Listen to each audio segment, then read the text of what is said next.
Hello there and welcome to this, the 30th Holkham Country Fair. Always a wonderful occasion, as you can see, held in front of this magnificent house, and there's lots and lots of things going on here. Obviously over the 30 years it's changed vastly, but it was set up by the 7th Earl of Leicester, Edward Cook, to really encourage people to come along to find out more about country pursuits and all things to do with the country, and certainly plenty of that going on here and much, much more. So we're going to give you a little taster.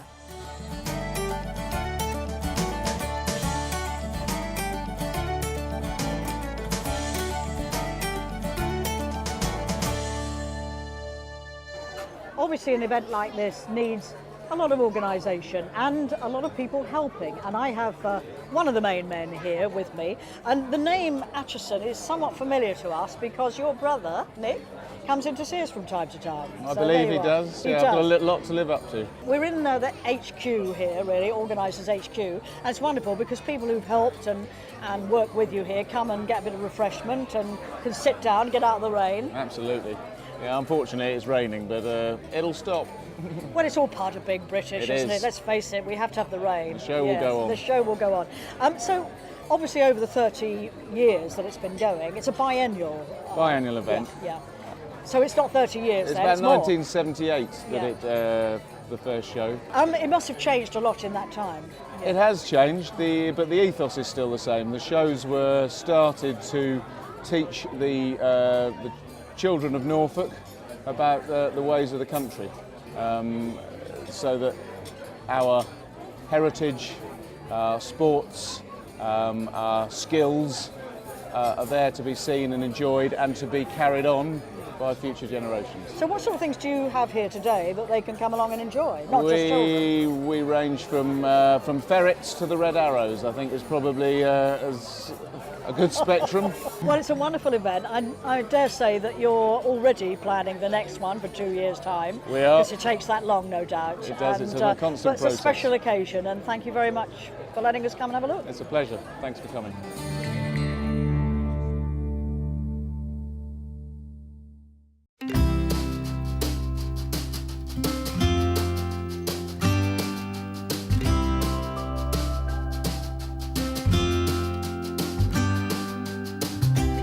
Well, this is another treat if you come to the fair here, is to come and see the birds of prey, and what magnificent creatures they are, aren't they?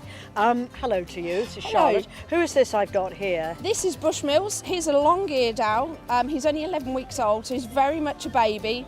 It's only his second show he's been to, so it's all learning curves for him at the moment. But you can hear him very quietly chuttering away. That is pure content. Oh, is it? Very so he doesn't content. mind sitting on my hand Not there? at all, No, not no. at all. Well, he did just go a minute ago, but you missed that on camera, I'm pleased to say.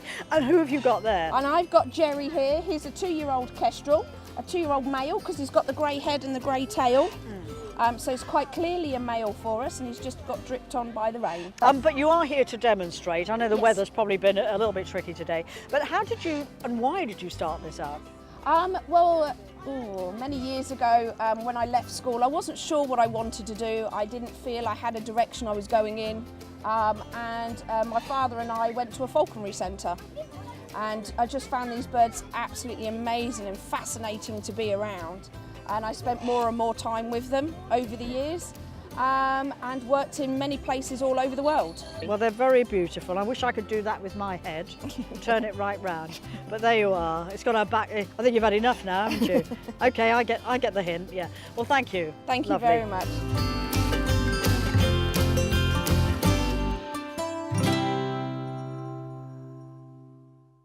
Well, even in spite of the weather, there's been a brave team of people who've been taking up to the skies and coming down again in a parachute, or skydiving, and here with me is Dean, or Dino, depending on how friendly we That's are. it, yeah, how long you've By known the me. end we'll be Dino.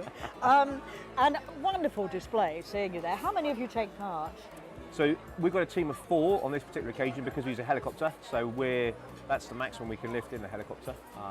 But we can have 6, 8 or 10 jumpers depending on the size of the aircraft that we've got available. Right, We're the yeah. parachute team of the Royal British Legion, so all we're about is getting exposure for the charity, for the Royal British Legion, and encouraging people to remember that a poppy is for all year round and not just for November.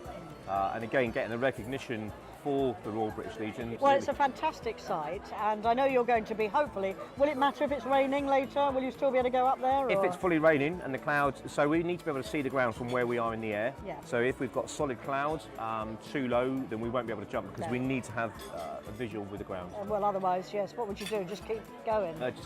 Just a guess, innit? And we've got a big sea out there, so you don't want to end up out there. Have you ever landed in a sea? Yeah, yeah, on purpose and not on Really? purpose. Yeah. Interesting. Well, that's another time, is it? There Another it is. story. Yeah, for another day. Oh, lovely. Well, thank you, and it's a wonderful site. Thank you very much indeed. Thanks a lot.